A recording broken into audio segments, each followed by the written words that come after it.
में हम बात करेंगे किसान आंदोलन के बारे में।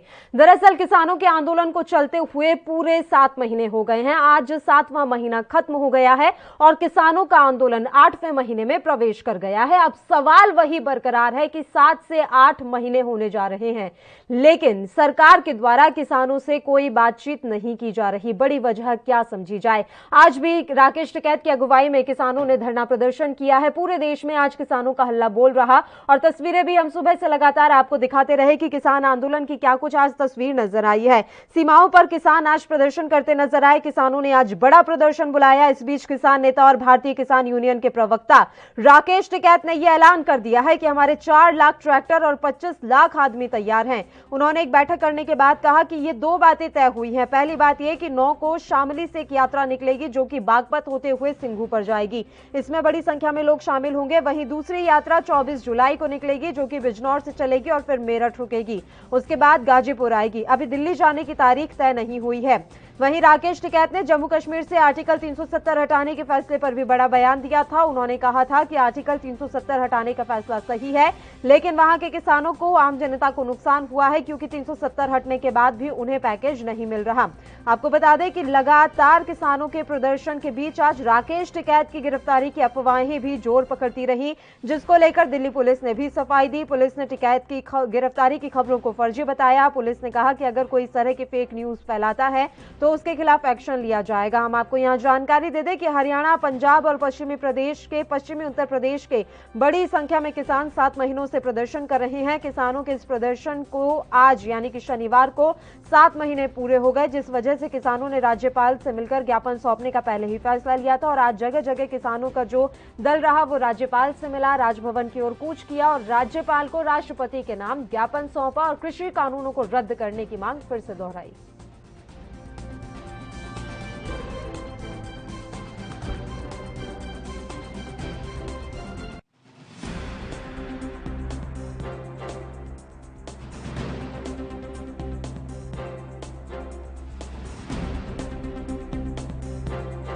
सहारनपुर, मुजफ्फरनगर के 2 जिलों के लोग थे, वे यहां तक आ गए थे, कल ही आ गए थे, कुछ लोग आज आए। ठीक रहा प्रोग्राम।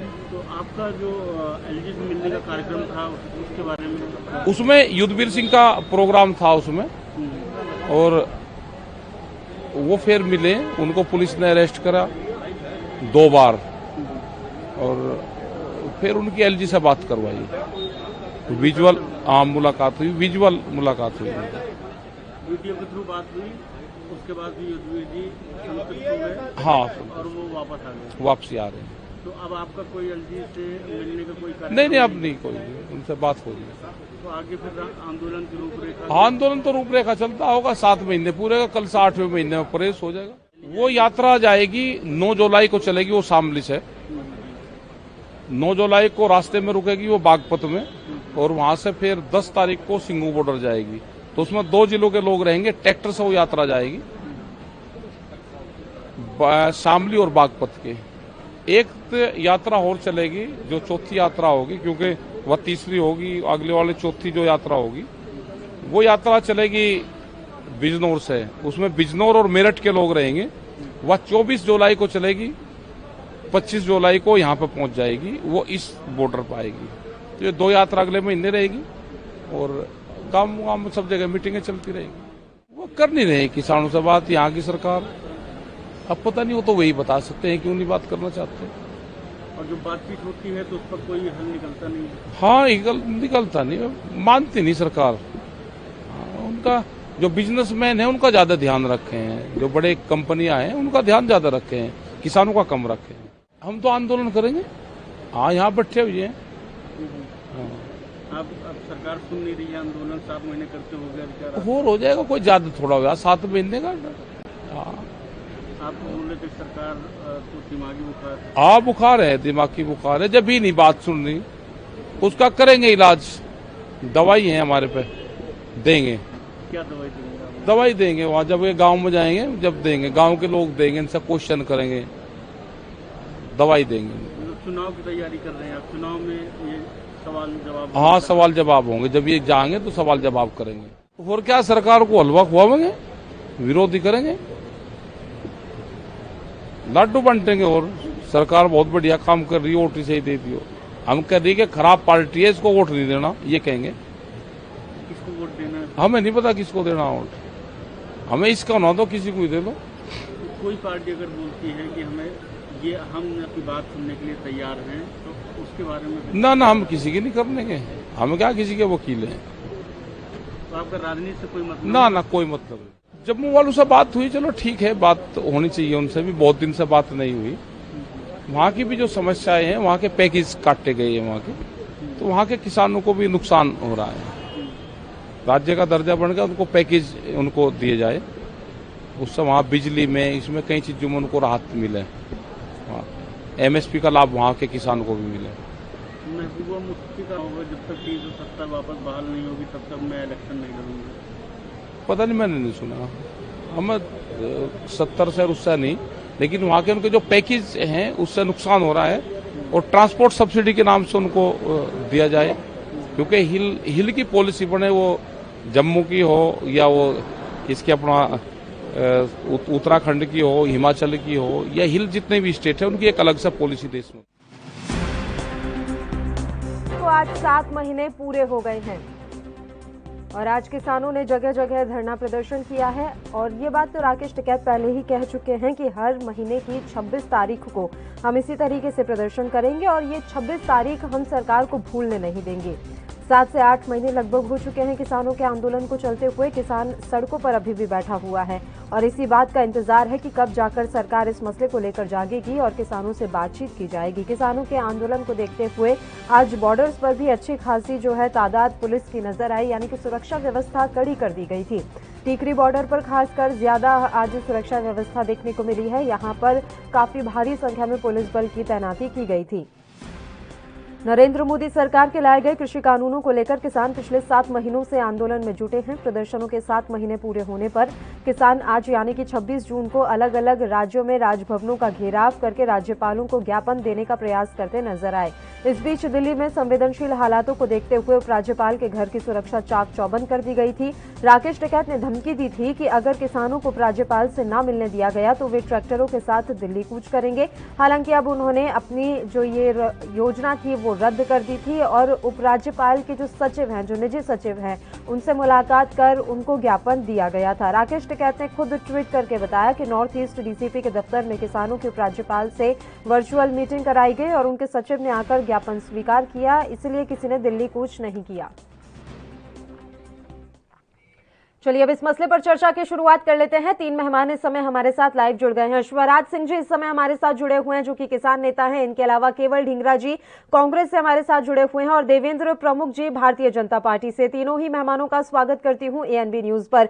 शुरुआत स्वराज जी आपके साथ ही हम करना चाहेंगे। सर, आज पूरे हो चुके हैं 7 महीने। 26 जनवरी से अगर हम बात करें तो आज की 26 तारीख तक 7 महीने पूरे हो चुके हैं। अब आगामी दिनों के लिए आपकी क्या रणनीति है और इन 7 महीनों में आपने क्या खोया, क्या पाया? आपको एक बात बता देना चाहता हूँ जी सर। जो अंग्रेजों की हुकूमत हमारे आई तो 100 साल उन्होंने निश्चिंत राज किया। उसके बाद 1857 में क्रांति भड़की और 1947 में जाके देश आजाद हुआ। 90 साल का इतिहास है। जब 200 साल उन्होंने राज किया और 90 साल में जाकर के देश आजाद हुआ, तो ये तो 70-72 साल देश को आजाद हो गए। तो 36 साल में जाकर के किसान आजाद होगा। ये 7 महीने की लड़ाई नहीं है, 36 साल की लड़ाई है। ये 36 साल तक किसान ऐसे ही बैठा रहेगा, अपने हक की लड़ाई लड़ता रहेगा। 7 महीने तो कुछ भी नहीं है। आगामी समय के लिए क्या रणनीति सर? राकेश टिकैत कह रहे हैं कि शामली से 9 तारीख को यात्रा निकलेगी, उसके बाद 24 जुलाई से यात्रा निकलेगी। वो तो क्या क्या होगा, लेकिन मरते दम तक किसान अपने अधिकार की लड़ाई लेगा। मर जाएगा लेकिन पीछे नहीं हटेगा, जेल में चला जाएगा, पीछे नहीं हटेगा। इनके आंसू गैस के गोला भी झेलेगा, नुकीले इनकी कीले झेलेगा, इनकी लाठी भी झेलेगा, इनके मुकदमे भी झेलेगा। और ये Tikri border, Singhu border, Ghazipur border पे अगर बम भी गिराएंगे तो बम भी झेलेगा, लेकिन हटेगा नहीं अपने अधिकार लिए बगैर। बताइए देवेंद्र प्रमुख जी, अधिकार क्यों नहीं दे देते? उन्होंने तो इतनी लंबी योजना बना रखी है कि वो अब अपना अधिकार लेकर ही मानेंगे, उससे पहले पीछे नहीं हटेंगे, चाहे आपको जो करना है वो कर लीजिए। जी, हम कहाँ अधिकार हम तो किसानों के साथ हैं, पूरी तरह से साथ हैं और सारी बात मानने के लिए भी तैयार हैं और सारी बात पे चर्चा भी हो चुकी है और कई बार ऐसी स्थिति आई है कि कई चीज किसानों को पसंद भी आई है। और मास्टर जी ने कहा है, ठीक है, ये बात जहां तक सही है कि आप जहां संशोधन चाहते हो बिल में, सरकार पूरी तरह तैयार है। माननीय कृषि मंत्री बार बार कह रहे हैं, फ्रंट पर आकर बयान दे रहे हैं, जिस बिंदु पर आप चाहे चर्चा कर लो बैठकर, सरकार तैयार है।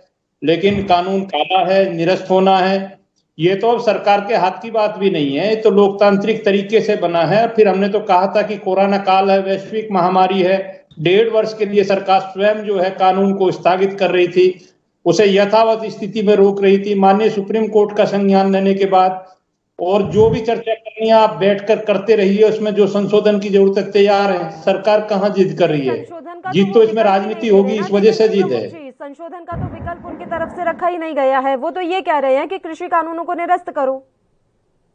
कृषि कानून को निरस्त करना, पल्लवी जी, अब किसी के हाथ में बात नहीं है। आप जो है कृषि कानून जो बना है वो बहुत बड़ी सहमति के बाद बना है, बहुत संगठनों से सरकार ने बात की थी, अलग अलग बात की थी। आज भी मैं कह रहा हूं, मैं आज को बता रहा हूं कि जो छोटा खेत खलियान का किसान है वो पूरी तरह से अपना कार्य कर रहा है और बिल का समर्थन भी करता है। आपके माध्यम से कई बार आपने देखा था कि टीवी के माध्यम से, चैनल्स के माध्यम से बहुत संगठनों ने सरकार को आकर समर्थन दिया इस बिल का। तो इसको खत्म करने का मतलब यह है कि जो लोग हमें समर्थन या अच्छा मान रहे हैं, 60 साल में हमने बदलाव किया, तो एक तरफा कार्रवाई इसमें नहीं हो सकती, ये संभव नहीं है। ठीक है, केवल ढींगरा जी, क्या संभव है और क्या असंभव? सर, जम्मू कश्मीर में हालात सामान्य करने हैं, उसके लिए बैठक संभव हो सकती है, तो किसानों से बातचीत करने के लिए बैठक संभव क्यों नहीं हो पा रही? ढींगरा साहब। देखिए, देवेंद्र जी ने अपनी तरफ से बात रखने की और किसानों को अपने पक्ष में लाने की पूरी कोशिश की, लेकिन किसान इस बात को मानने के लिए तैयार नहीं है, क्योंकि वो ये चाह रहे हैं कि ये तीनों कानून जो है वो वापस हो। और दूसरी बात है कि उनको एमएसपी की गारंटी जो है वो मिले, क्योंकि ये मोदी जी ने 2014 में वायदा किया था कि जैसे ही मेरी सरकार बनेगी मैं स्वामीनाथन की रिपोर्ट लागू कर दूंगा, और उसमें यह प्रावधान है कि एमएसपी की गारंटी जो है वो मिल जाएगी, क्योंकि फसलों का 1.5 गुना भी मिल जाएगा। अब बात ये है कि ये कह रहे हैं कि लोकतांत्रिक तरीके से ये चीज बनी है और ये वापस नहीं हो सकती। क्यों नहीं हो सकती वापस? आप ध्वनि मत से कानून बना सकते हो, तो उसको वापस क्यों नहीं ले सकते? लोकतांत्रिक तरीके से आप वापस भी ले सकते हो। आप इस बारे में लोगों को और सारे किसानों को बरगला रहे हैं कि ये वापस नहीं हो सकते। वापस जो चीज बन सकती है वो वापस भी हो सकती है। जिस तरह से कश्मीर के अंदर धारा 370 जो है इन्होंने वापस ले ली, अब ये कह रहे हैं कि हम धारा 370 को छोड़ देते हैं। अनिल विज से आज सवाल किया गया, सर, किसानों के आंदोलन पर जब आज अनिल विज से सवाल किया गया और ये कहा गया कि कांग्रेस लगातार समर्थन कर रही है किसानों का, तो वो ये कहते हुए सुनाई दिए नजर आए कि किसान हर उस शख्स का, हर उस वर्ग का समर्थन करती है जो कि देश में अशांति फैलाने का काम करे। बिल्कुल, आप जो बात कह रहे हैं मैं उस बात से इत्तेफाक, देखिए पता क्या है, सीधी बात ये है कि इस समय किसानों को क्या चाहिए। कांग्रेस तो किसान के साथ खड़ी है, लेकिन किसान को क्या चाहिए? किसान को जो ध्वनि मत से कानून बनाए गए हैं कोरोना काल के अंदर, वो इनको वापस लेने चाहिए। और उसका लोकतांत्रिक तरीका ये बात किसानों को बिठाकर 11 दौर की बातचीत करी थी, इसीलिए करी थी, और किसानों का एक ही मुद्दा था कि ये वापस ले लें। तो ये उस समय मान जाते और वापस ले लेते उस बात को, कह देते कि हम अगली तो लोकसभा हम बुलाएंगे और उसको वापस ले लेंगे। लोकतांत्रिक तरीका तो यही होता है। आप लोकतांत्रिक तरीका जो है लोकसभा के अंदर अगर पास कर सकते हैं, तो उसी लोकसभा के अंदर आप ध्वनि मत से या आप दूसरे मत से या लोगों की सहमति से आप उसको वापस भी ले सकते हैं। क्यों नहीं ले सकते? आप क्यों बरगला रहे हो किसानों को या देश? आप इस बात को सीधे शब्दों में क्यों नहीं कहते? 11 दौर की बातचीत कही और गोल गोल घुमाते रहे उनको। आप सीधे शब्दों में कहिए कि हम नहीं लेंगे, हम नहीं करेंगे किसानों के बारे में, नहीं सुनना चाहते। क्योंकि इन्होंने अभी तक किसानों के बारे में ना तो कोई बात ढंग से की है, ना उनकी बात सुनी है। आज पूरे देश का किसान आक्रोशित है, 80 करोड़ की जनसंख्या है, सभी इनके खिलाफ हो रही है, फिर भी नहीं ये लोग नहीं मान रहे। ये किस करना क्या चाहती है बीजेपी? इन्होंने अच्छे दिनों के लिए सरकार बनाई थी, आज कौन से अच्छे दिन है? लोगों के पास पैसा नहीं है, उनकी जेब खाली है, उनके पास अपनी जो कोरोना में लोग मर गए उनकी बॉडी जलाने तक के पैसे नहीं थे, उन्होंने बॉडी जो है पानी के अंदर बहा दी। तो इतनी बुरी हालात में देश को छोड़ दिया इन्होंने, माइनस जीडीपी पे आ चुकी है देश, तब भी ये कह रहे हैं कि हम बात मानते नहीं। मुझे तो ऐसा लगता है ये हद शर्मी है, ये जो सरकार है ये हद शर्मी पे चली हुई है। जानना चाहूंगी सर, आपका आंदोलन आज और उग्र रूप लेता हुआ नजर आया, यानी कि आज से आपने यहां नहीं हुंकार भरी है।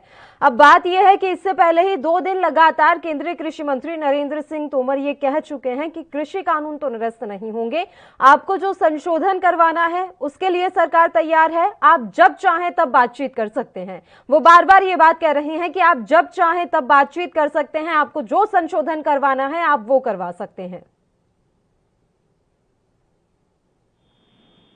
स्वराज जी, आवाज मिल रही है आपको? जी जी मिल रही है। जी बताइए सर। कह रहा हूँ आज बात क्या है, लेकिन ये नहीं कह रहे कि हम एमएसपी को कृषि कानून बनाएंगे, देश में किसान आयोग का गठन करेंगे और जो माननीय स्वामीनाथन आयोग की रिपोर्ट है उसको C2+50 करके लगाएंगे। जो बिजली के बिल महंगे मिल रहे हैं, किसान कर्ज मुक्त नहीं हो पा रहा है, किसान की पेंशन नहीं मिल पा रही है, डीजल, पेट्रोल, बिजली, गैस, खाद, यूरिया, बीज, पानी सब महंगे हो, कृषि लागत महंगी हो गई है। मूंग का समर्थन मूल्य 7300 रुपये है, मूंग मार्केट में 5000 बिक रही है। उत्तर प्रदेश में गेहूं की खरीद बंद हो गई है, अभी भी किसानों का गेहूं घर में खड़ा हुआ है। किसानों ने 1600 रुपये कुंटल गेहूं बेचा है, जबकि 1975 रुपये का कंट्रोल रेट था। इन किसी चीज का कृषि मंत्री नहीं बोल रहे। चलो 3 कृषि बिलों को अलग रख लो, लेकिन इन बात पे तो बोल रहे। जब मोदी जी विपक्ष में थे, जो एमएसपी गारंटी कानून की बात करते थे, किसान कर्ज मुक्त की बात करते थे, डीजल, पेट्रोल, गैस, यूरिया, बिजली, पानी सस्ती देने की बात करते थे, जिन बातों को करके लाए तो इनका चुनावी घोषणा पत्र था, आज वो तो रद्दी की टोपी में डाल दिया। वो जो जुमला झूठ इन्होंने बोला, ये कहते हैं कि झूठ से ही नहीं लगती किसी की पंजाब। आज मोदी राज में इतने तूफान आ रहे हैं, इतनी महामारी आ रहे हैं, कभी केदारनाथ की, कभी दुनिया भर के हर साल के तकपात आना, ये सब भूकंप आना, ये सब राज में तो हो रहा है। क्यों हो रहा है? देश का प्रधानमंत्री सामने सभाओं में झूठ बोलते नहीं सर, अब ये प्राकृतिक आपदाएं जो आ रही हैं उसको तो कहाँ आप किसी के कार्यकाल से जोड़कर देख रहे हैं सर। चाहे वो तूफान हो, और महामारी अकेले हमारे देश में नहीं आई है, पूरे विश्व में इस समय आई हुई है। हाँ, आप अपनी समस्याओं पर बात करना चाहते हैं, ये गंभीर विषय है, लेकिन ये प्राकृतिक आपदाओं, क्योंकि इससे पहले मैंने देखा था सपा के सांसद ST हसन भी कुछ ऐसा ही बयान दे रहे थे कि ये सारी जो आपदाएं आ रही हैं या महामारी आई है वो भारतीय जनता पार्टी के कार्यकाल में उनकी नीतियों की वजह से आई है। तो ये बिल्कुल अलग विषय हो जाता है। अभी बात बस यही है कि आपके समस्याओं पर ध्यान नहीं दिया जा रहा, क्योंकि दोनों पक्ष वहीं जाकर अटक गए हैं, दोनों में से किसी की तरफ से भी एक कदम आगे नहीं बढ़ाया जा रहा है। तो कब तक ऐसा चलेगा ये अभी समझ नहीं आ रहा है, कि तस्वीरें बिल्कुल धुंधली हैं सर।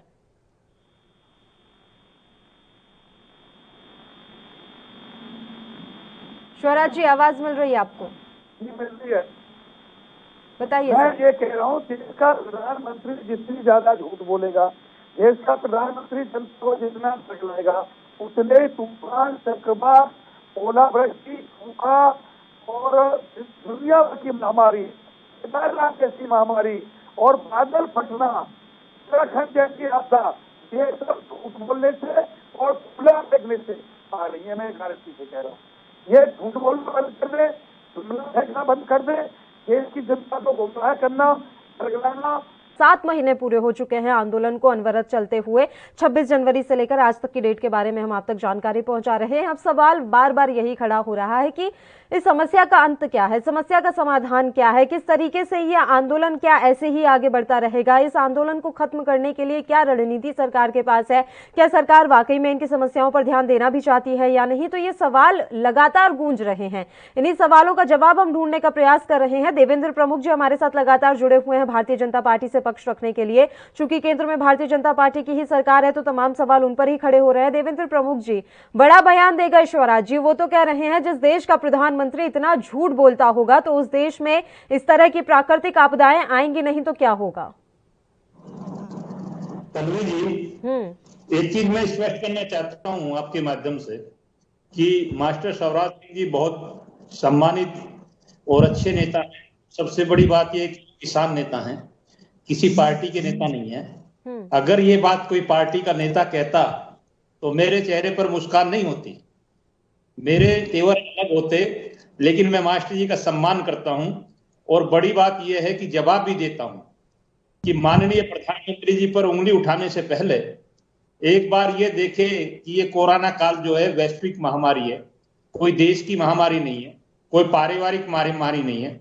दुनिया की महाशक्तियां, भारत से ज्यादा स्थिति खराब है जिन लोगों की, वो कह रहे हैं कि गाइडलाइन अगर कोई तरीका सीखना और मानवता सीखनी है तो भारत के प्रधानमंत्री नरेंद्र मोदी जी से सीखिए। तो इससे बड़ा प्रमाण कुछ हो नहीं सकता।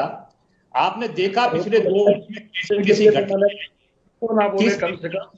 घटी है और प्रधानमंत्री जी ने स्वयं को संभालते हुए बहुत लोगों की मदद भी की है। और ये वैश्विक महामारी ये कोई दैहिक नहीं है, ये दैविक आपदा है।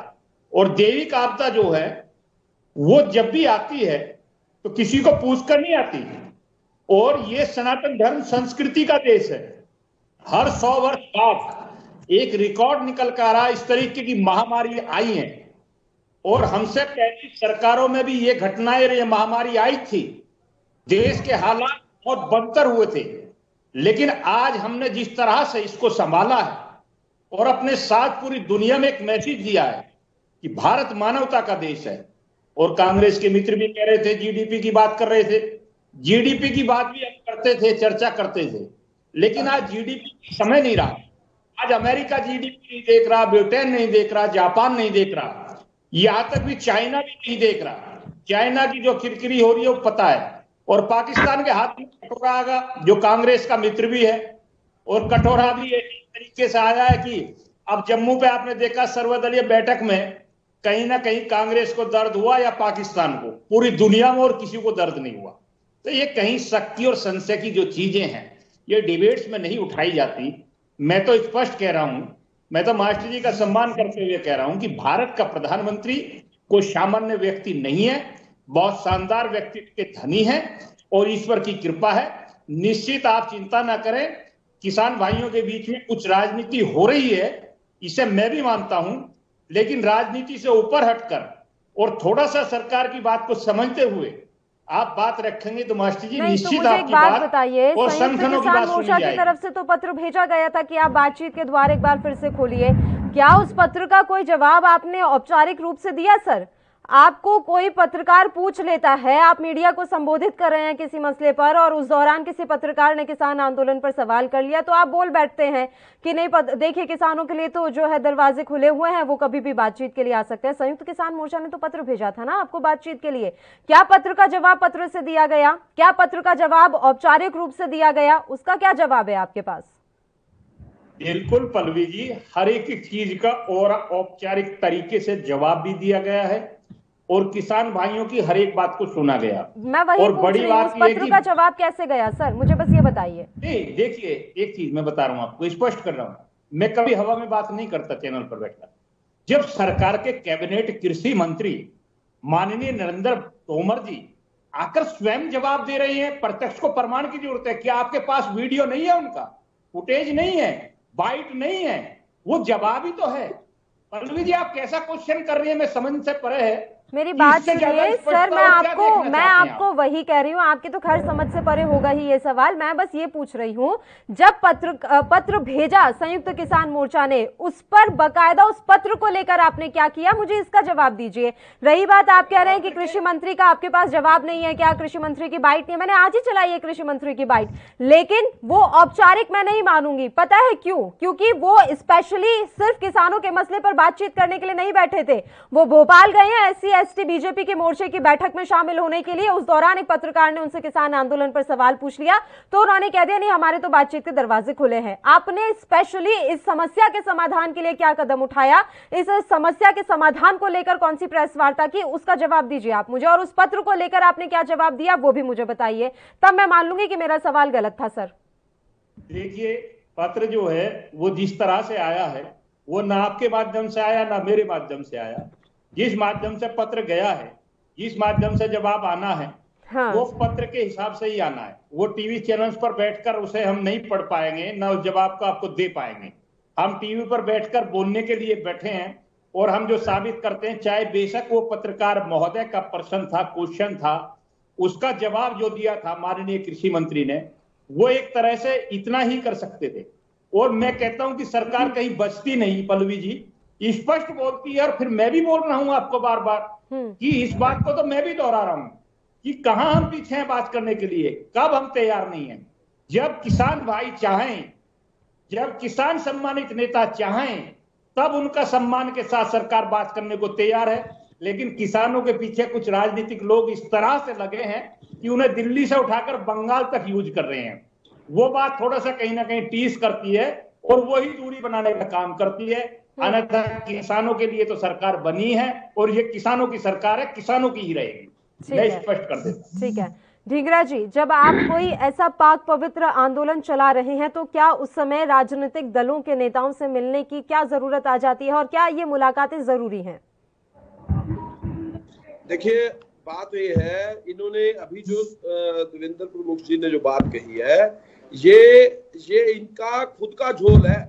आपको ये बताना चाह रहा हूं कि ये किसानों के आंदोलन जो है वो इसलिए हो रहे हैं क्योंकि प्रधानमंत्री जी ने जो सिखाया है ना, वो ये सिखाया कि बड़े बड़े व्यापारियों को फायदा कैसे देना है और किसानों का गला कैसे पकड़ना है, ये कर रहे हैं प्रधानमंत्री जी। ये इसलिए हो रहा है सारा कुछ, और इसके अंदर कोई दूसरी पार्टी का लेना देना भी नहीं है। वो तो सिर्फ किसानों के साथ खड़ी है, क्योंकि किसानों का गला पकड़ के ये लोगों ने क्या सिस्टम दिया 7 साल के अंदर।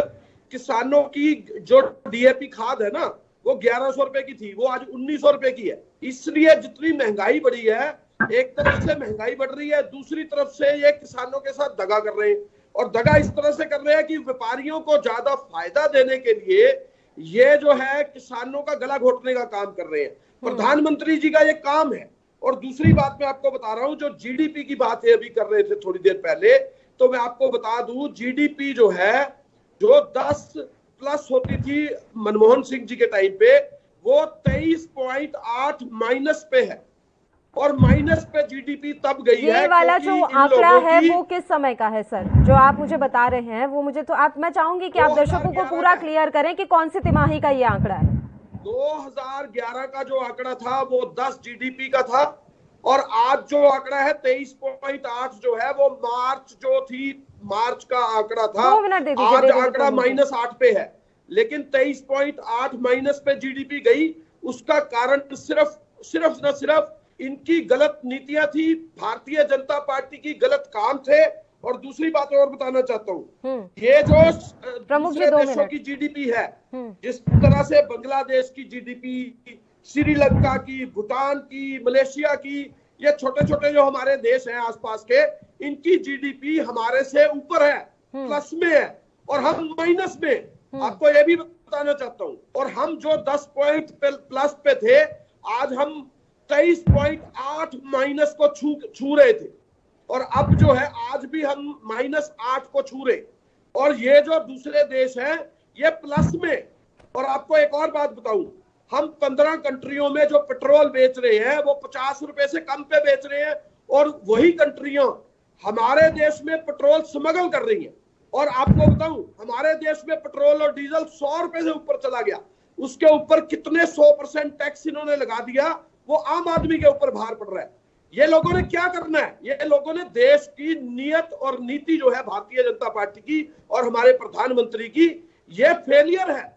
इसी वजह से सारा काम हो रहा है गड़बड़। और आपको ये बताना चाहता हूं, तोमर जी ने आज जो चिट्ठी की जवाब की बात करी, उन्होंने ये कहा कि हमारे बात खुली है, लेकिन किसान एक ही मामले पे आए, ये खोल के आए कि ये कानून तो निरस्त नहीं होंगे। अगर आपकी जमीन है और उस जमीन को अगर कोई भी आदमी लीज पे ले लेगा तो उसके ऊपर वो लोन भी ले सकता है, ये कानून है। अगर वो जमीन, किसी लीज की जमीन के ऊपर अगर लोन ले सकता है तो वो तो जमीन उसकी हो गई, और जमीन जो है लोन लेके वो भाग गया तो वो जमीन किसकी हुई? वो तो बैंकर की होगी। तो इस ऐसे कानून बना के कोरोना काल के अंदर किसानों को लूटने का काम कर रहे हैं। पल्लवी जी, आपका घर है मान लो, और आपके घर में आपने कोई किराएदार रखा है, तो वो आपकी कोठी पे लोन ले लेगा आपके घर के ऊपर। ये प्रावधान भी होना चाहिए क्या? ये प्रावधान किया इन्होंने, और ये प्रावधान किसानों के साथ छल कर रहे हैं। ऐसा छल पूरे देश के अंदर नहीं किसी ने किया कि कोई लीज पे जमीन खरीदी हो और उसके ऊपर बैंक लोन दे रहा हो, और उसका भी जो आकलन है, जब वो फंस गया उसके बाद किसान की सुनवाई सिर्फ एसडीएम और डीसी करेगा, और वो कोर्ट में भी नहीं जा सकता। ये कानून बनाया इन्होंने। कितने अच्छे कानून बनाए व्यापारियों के लिए कि लूट लो सारे किसानों को पूरे देश के। ऐसे कानून चलेंगे क्या? आप बताइए। आप भी ये बात समझते होंगे और किसान भी ये बात समझते हैं। किसान के साथ हम क्यों खड़े हैं? इस वजह से खड़े हैं कि किसानों के साथ प्रधानमंत्री ने सबसे बड़ा धोखा किया है इस देश का। ठीक है, बताइए, कुछ कहना चाह रहे हैं प्रमुख जी? मैं आपके पास आऊंगी सर। स्वराज जी, बस 2 मिनट का टाइम दे दीजिए। प्रमुख जी काफी देर से कुछ कहना चाह रहे हैं, बताइए। जी मुझे सिर्फ इसलिए बीच में आना पड़ा ढींगरा जी के कि बीच में मैं बोलना नहीं चाहता, डिस्टर्ब होता मामला। सिर्फ ये कहना चाह रहा था कि जिस तरीके से इन्होंने आकलन पेश किया है, आप चैनल पे बैठे, राष्ट्रीय चैनल है, आपको भी इसमें आपत्ति होनी चाहिए। पहले तो इस भारतवर्ष की जाए तो देश आजाद हुआ, 10 तक की जीडीपी, ये भी कांग्रेस राज की बात कर रहे हैं, निरानिरी झूठ है, बिल्कुल स्पष्ट। और 23 की बात करते हैं, कभी 24 की बात करते हैं, निरानिरी बिल्कुल झूठ है। और ये झूठ बोलने से कुछ नहीं होता। जीडीपी की चर्चा करने के लिए आप अलग से समय रखिए, मैं तथ्य के साथ आपको डिबेट कर दूंगा और पूरी शानदार तरीके से करूंगा। डीजल पे बहुत अच्छा क्वेश्चन इन्होंने उठाया, और डीजल पेट्रोल की बात करते हैं। एक बार अपने गिरबा में झांक लें, पंजाब में इनकी सरकार है, डीजल के मुझे रेट बता दीजिए क्या हालत है। राजस्थान में इनकी सरकारें चिल्लाते किसानों के हितैषी बनते हैं, कोई एक डिसीजन उनका इनका बता दिए। महाराष्ट्र में इनकी सरकार है, महाराष्ट्र में डीजल और पेट्रोल की हालत देखिए। आप बताइए, बोलने से पहले कुछ करके दिखाइए। आप लोगों के नेताओं की कोई औकात नहीं बची, मुझे कहना नहीं चाहिए ढींगरा जी।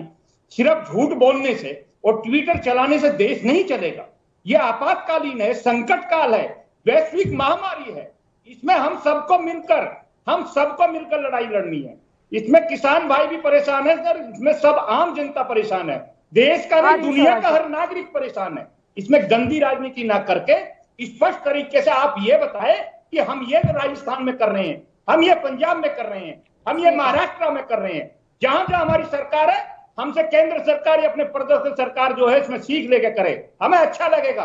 खाली जगह सलाह देने से और वो भी झूठे आक्षेप करने से कहीं डिबेट नहीं चलती है। बहुत लोग देखते हैं हम लोग। बिल्कुल। ढींगरा जी, मैं आऊंगी आपके पास। स्वराज जी काफी देर से कुछ कहना चाह रहे हैं, बताइए स्वराज जी। मैं ये कह रहा ना मैं महंगाई पे बात करूंगा, ना मैं बेरोजगारी पे बात करूंगा, ना मैं डीजल, खाद, पेट्रोल, बीज, गैस इस पे बात करूंगा। मैं तो ये कह रहा हूं, हमारा देश अवतारों की धरती रहा है, योगियों की धरती रहा है, संत महर्षियों की धरती रहा है। देश का किसान भोला भाला है, किसान देवता है, अन्नदाता है। प्रधानमंत्री जी कम से कम अपने भाषणों में किसान के ऊपर झूठ ना बोले, किसान को ना बरगलाएं, किसान के ऊपर जमला ना फेंके। जैसे पंजाब में कहा था 50 साल से ऊपर किसान की 6000 पेंशन होनी चाहिए, किसान कर्ज मुक्त होना चाहिए, किसान को डीजल, पेट्रोल, गैस, बिजली कर्ज मुक्त होना, ये सब होना चाहिए, किसान को रोजगार मिलना चाहिए। कुछ नहीं हुआ। एमएसपी गारंटी कानून होना चाहिए, ये प्रधानमंत्री जी ने कहा। ऐसे जुमला इस भोले वाले किसान को बहकाने का काम ना करें, वरना देश पे आपदा आती रहेगी, देश खतरे में पड़ता रहेगा, जब तक देश के प्रधानमंत्री किसानों के ऊपर झूठ बोलना शुरू नहीं करेंगे, जिस दिन झूठ बोलना और बरगलाना और जुमलाबाजी किसानों के ऊपर बंद कर देंगे, मैं लिखित में देता हूं, हमारे देश पर कोई आपदा नहीं आएगी। ठीक है, लेकिन अब ये बताइए स्वराज जी, जब कृषि मंत्री लगातार ये बात कह रहे हैं, सर आ रही हूँ ढींगरा जी बस 2 मिनट, वो लगातार कह रहे हैं कि हम कृषि कानून निरस्त नहीं करेंगे, आपको जो संशोधन करवाने हैं करवा लीजिए। वो आज भी कह रहे हैं कि किसान भाई आए और बातचीत करें, तो कौन जाएगा, कौन बुलाएगा? यहीं पर गाड़ी अटकी हुई है या फिर इससे परे भी कुछ है? अरे भाई मत करो तीनों बिल वापस, मैं ये कह रहा हूँ संशोधन कर दें, जो 18 संशोधन है, देश में किसान आयोग का गठन कर दें, देश में स्वामीनाथन आयोग की संपूर्ण रूप से C2+50 लगा करके रिपोर्ट लागू कर दें और MSP को गारंटी कानून बना दें। ये काम कर दें, ना करें तीनों कानून वापस, ये तो अपने आप ही आधारहीन हो जाएंगे अगर MSP गारंटी कानून बन जाता है तो। ऐसे सरमाएदारों के दबाव में क्यों आ गए कि कोई भी कंपनी रजिस्टर्ड नहीं होगी, किसान कोर्ट नहीं जाएगा।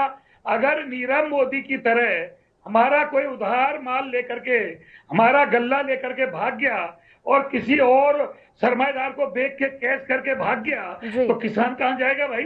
किस पे गारंटी उसकी पेमेंट कराने की? बिल्कुल बिल्कुल, बताइए ढींगरा जी। और मुझे एक बात बता दो, रामदेव गौमूत्र महंगा बेचते हैं, किसान का गौ का दूध सस्ता बिकता है।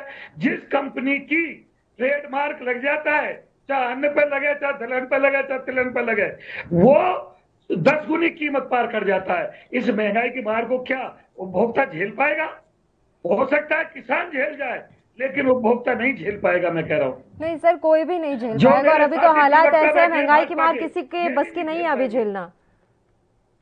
स्वराज जी, रोटी को सरमाएदार की तिजोरी में बंद मत होने दो, मत होने दो, मत होने दो, वरना महंगाई की मार हमारा देश नहीं झेल पाएगा। बेरोजगार की नहीं झेल रहा, महंगाई की मार कहां से झेलेंगे भाई हम? ना शिक्षा है देश में, ना स्वास्थ्य है देश में, ना रोजगार है देश में। जब शिक्षा, स्वास्थ्य और रोजगार इनको सबको चट कर गई सरकार, सारे सरकारी महकमे बेच दिए, क्या होगा इस देश का? ठीक है, बताइए केवल ढींगरा जी, क्या कह रहे हैं आप? देवेंद्र जी जो बात अभी कह रहे थे कि कांग्रेस की जो जहां स्टेटों की सरकारें हैं वहां पे क्या रेट है, मैं तो आपको ये कहना चाहता हूँ, सेंटर की सरकार ने पेट्रोल और डीजल के ऊपर 200% टैक्स लगा रखा है और 15 स्टेटों में वही पेट्रोल और डीजल 50 रुपए से कम पे बेचा जा रहा है। तो 200% टैक्स वापिस ले लो ना, तो अपने आप ही रेट कम हो जाएगा। ये सेंटर का टैक्स है 200%। अच्छा, मुझे एक बात बताइए ढींगरा जी, GST के दायरे में लाने के लिए जब भी बात कही जाती है तो कौन पीछे हट जाता है? मैं ये भी जानना चाहती हूँ, क्या सभी राज्य सरकारें इसे GST के दायरे में नहीं लाना चाहती? कांग्रेस ने तो बार बार कहा है कि GST के दायरे में पेट्रोल और डीजल को ले आए, का बात खत्म हो जाएगी। ये तो ऐसा जुमला है। आपने कभी पल्लवी जी कोल्ड ड्रिंक और जूसेस पिए है ना, तो आप देखिए 40% टैक्स लग रहा है GST उसके ऊपर, 28% टैक्स और 12% सरचार्ज। आप देखिए कोल्ड ड्रिंक अगर आप पियोगे, जूस पियोगे, 40% टैक्स लेती है गवर्नमेंट, 70% विस्की और दूसरी चीज पे ले रही है, 200% टैक्स ले रही है पेट्रोल डीजल के ऊपर सेंटर की सरकार। स्टेट 15-20% सभी ले रहे, सारी स्टेटें, कोई ज्यादा कोई कम, 15-20 से ज्यादा नहीं है। लेकिन जो सेंटर की सरकार है वो 200% टैक्स ले रही है, वो उसके बारे में बात नहीं करते। अगर पंजाब की कांग्रेस की सरकार होगी या जो दूसरी स्टेटों में कांग्रेस की सरकार होगी, सेंटर की सरकार जब 200% लेगी तो पेट्रोल डीजल की कीमत कम कैसे होगी ये बताओ। और जो बाहर के देशों में हमारा देश सप्लाई कर रहा है, वहां पे क्यों नहीं लगाते 200%? वहां तो 50 रुपए से कम पे बेच रहे हो, वहां टैक्स लगा नहीं रहे हो। उन देशों ने बड़ी अच्छा काम किया है कि वहां तुम्हारी ट्रीटी बन गई, और भारत के देश में हम लोगों ने आपको वोट देके और भारतीय जनता पार्टी की सरकार बना के गलती की है कि आप हमें 200% से ऊपर टैक्स लगाएंगे। बिल्कुल सर, ये बहुत गंभीर मसला है। आपकी बात से मैं बिल्कुल सहमत हूँ कि महंगाई का, पेट्रोल डीजल पे जो लगातार दाम बढ़ रहे हैं, ये महंगाई हो रही है, ये बहुत ही गंभीर मसला है। लेकिन बात यह है कि हमने किसान आंदोलन पर आज चर्चा के लिए ये डिबेट बुलाई है सर, तो थोड़ा किसानों की समस्या पर बात कर लेते हैं। आज उनको पूरे 7 महीने हो गए हैं, अभी सवाल वही बरकरार है कि किस तरीके से जो ये बर्फ इस समय दोनों पक्षों के बीच में जमी हुई है, ये पिघले कैसे? देखिए पल्लवी जी, ये पिघलेगी नहीं, पिघलेगी इस तरीके से अगर ये लोग उनको किसानों को बुलाएं और सबसे पहले इनको आश्वासन दे कि हम ये तीनों का जो कानून है इनको लोकसभा में ले जाके इसको निरस्त करेंगे। और आपको बताऊं सारे विपक्षी जो लोग शिवराज जी ने कहा मत करो निरस्त, मत करो निरस्त। उन्होंने अलग मांग रख दी। सर अभी अभी आपके सामने ढींगरा जी, अभी अभी आपके सामने शिवराज जी ने कहा आपको निरस्त नहीं करने मत करो, लेकिन हमारे जो 18 संशोधन है वो पूरे कर दो। आप ये भी तो देखिए, वही बड़ा बात ऐसी हो जाती है, कोई कहता है निरस्त कर दो, कोई कहता है कि हमारे संशोधन है वो पूरे कर दो। 18 एमएसपी गारंटी कानून तो भी एक ही बात है, और कानून वापस कर लेते हैं तो भी एक ही बात है। अगर 18 कानूनों को वापस लेते हैं तो वो कानून वैसे ही निरस्त हो जाता है। वो बात ठीक कह रहे हैं। और मैं आपको ये कह रहा हूं कि अगर वो आपने सारी की सारी बात अपनी की हुई उस कानूनों के अंदर वापस लेनी है तो उस कानून का मतलब क्या रह गया? वो तो वैसे ही निरस्त हो गया, और उसको निरस्त कर दो। और वो अगर निरस्त कर दो तो साथ में एमएसपी की उनको गारंटी दे दो। किसान तो 1 मिनट में अपने घर चला जाएगा और मोदी जी की जय जयकार भी कर देगा मेरे हिसाब से। ठीक है देवेंद्र प्रमुख जी, करेंगे नहीं, क्योंकि व्यापारियों को फायदा देना है इन्होंने। देवेंद्र प्रमुख जी, जो लगातार आप कृषि मंत्री कहते रहते हैं, केंद्रीय कृषि मंत्री, कि आपको जो संशोधन करवाने हैं वो करवा लीजिए, हम कर देंगे। जब सारे संशोधन हो ही जाएंगे, जब पूरा स्वरूप ही बदल जाएगा, तो क्या बस नाम के लिए रह जाएगा कि हमने 3 कृषि कानून पास कर दिए? तो मैं इसको क्या अहम की बात मान लूं या साख की बात मान लूं कि बस आपकी रह जाएगी कि आपने कृषि कानून निरस्त नहीं किए? नहीं, ऐसा नहीं है पल्लवी जी। जी, किसान बिल जो है जब आप उसे पूरा पढ़ेंगे तो उसमें बहुत बिंदु है। 18 बिंदु, 8 बिंदु, 10 बिंदु की बात नहीं है, जी, जी, सैकड़ा बिंदुओं की बात है जिस पर करनी है। आप जिस बिंदु पे है, सरकार का कहना है स्पष्ट है, माननीय हमारे कृषि मंत्री जी, कि जो बिंदु आपको चाहिए, जिस पर आप चर्चा करनी है, उसका एक प्रपत्र तैयार कर उसे लिखित में सरकार को आप दें, और जब समय तय हो तो उस पर बैठकर चर्चा करें। सरकार निश्चित उसे सुनने के लिए तैयार है। एमएसपी की बात सुनने के लिए सरकार की तरफ से बयान आया है। और मैं तो एक चीज और स्पष्ट करना चाहता था, मैंने पहले भी जिक्र किया, अब भी कर रहा हूं, कि सरकार इससे ज्यादा क्या हो सकती है कि 1.5 वर्ष के लिए जब ये कोरोना काल चला, माननीय सुप्रीम कोर्ट की कमेटी बनने के बाद कानून को होल्ड पर कर रहे थे, यथावस्थिति थी, स्थगित समझा, लेकिन जब जिद करने लगे, जब राजनीति से प्रेषित हो गया धरना प्रदर्शन, तो फिर आप बताइए उसमें सरकार की गलती कहां है? सरकार कहीं गलती नहीं करती। मैं मास्टर जी की बात का समर्थन करता हूं, सम्मान करता हूं, लेकिन शाम को नरेश भाई का जब बयान आएगा तो मास्टर जी का बयान उसमें दब जाएगा। कहो या मत कहो, मानो या मत मानो, बहुत धड़े इस समय किसानों में अलग अलग काम कर रहे हैं। कुछ धड़े सरकार को इस बात के लिए भी दबाव बना रहे हैं कि सरकार ने जो कानून बनाया है उससे भी बड़े लोग संतुष्ट हैं, छोटे किसान, कमजोर किसान। और जो मास्टर जी ने कहा कि धन वाली जो बात है और जो मार्केट की कीमत की बात है, वो सभी तो हम फ्री करके सबके बराबर खड़ा करना चाहते हैं। किसान अपनी चीज का, अपनी वस्तु का मूल्य तय करने में जब आजाद होगा, अपनी मर्जी से जब उससे तैयार करके बेचने की स्थिति में आएगा, तो निश्चित लाभ भी ज्यादा होगा। और एमएसपी पर कानून बनाने की जो आप बात कर रहे हैं, उसके लिए देवेंद्र प्रमुख जी ने कहा है कि आप आइए तो सही, उस मसले पर भी बातचीत हो जाएगी और उस पर भी सरकार अग्री कर जाएगी। सर शिवराज जी, बताइए। मैं एक बात और कह देना चाहता हूं गारंटी से, जितने भी विधानसभा सदस्य, राज्यसभा सदस्य और लोग, ये तत्काल आपसे आज ही अपना वेतन, भत्ता और पेंशन ये छोड़ दे, भी अपनी मांग छोड़ देगा। इसका आधे से ज्यादा बजट इन मान्यों की जेब में जा रहा है, जबकि ये नौकरी पे नहीं आते, सेवा के लिए आते हैं। तो फिर ये पेंशन और वेतन भत्ता क्यों लेते हैं माननीय? जितने भी राज्यसभा सदस्य हैं, विधानसभा सदस्य हैं, लोकसभा सदस्य हैं, क्यों देश का खजाना लूटने में लगे हुए हैं ये? सर आपके जो नेता हैं उन पर कभी भूमाफिया होने का आरोप लगता है, कभी किस तरह का आरोप लगता है, और अभी हाल ही के दिनों में जिस तरीके से उन्होंने राजनीतिक दलों के नेताओं से मुलाकात की है, उसके बाद माहौल बहुत ही ज्यादा गर्म हो गया। मैं यहाँ पर जनरली सर आपसे सवाल पूछ रही हूँ, एक छोटी सी चीज जानना चाह रही हूँ। टिकट विकट का तो कोई वहां पर नहीं है ना सर, कि किसी तरह का कोई टिकट उन्हें चाहिए हो, चुनाव लड़ना हो। मैं बस ये उम्मीद करती हूँ कि फिर बाद में आप लोगों के आंदोलन को आने वाले समय में क्षति ना पहुंचे।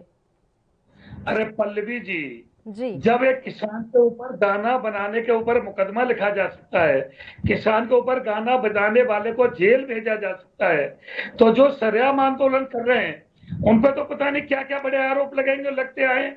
आंदोलनकारी इन आरोपों की चिंता नहीं करता, जेल जाने की, मुकदमे की चिंता नहीं करता। लेकिन मैं ये कह रहा हूं, कोई ये तो कहे कि विधायक, सांसद, राज्यसभा सदस्य, लोकसभा सदस्य, ये सब अपनी तनख्वाह को, पेंशन को, वेतन को, भत्ता को छोड़ने को तैयार हैं। अच्छा, ठीक है। पल्लवी जी, जी सुन रही हूँ 30 सेकंड में जवाब दे रहा हूँ। जी बताइए बहुत शानदार क्वेश्चन आया मास्टर जी की तरफ से। मैं इसका समर्थन करता हूं। मैं भारतीय जनता पार्टी की राजनीति करते हुए भी किसान परिवार से हूं, किसान का बेटा हूं और किसान का बहुत सम्मान करता हूं।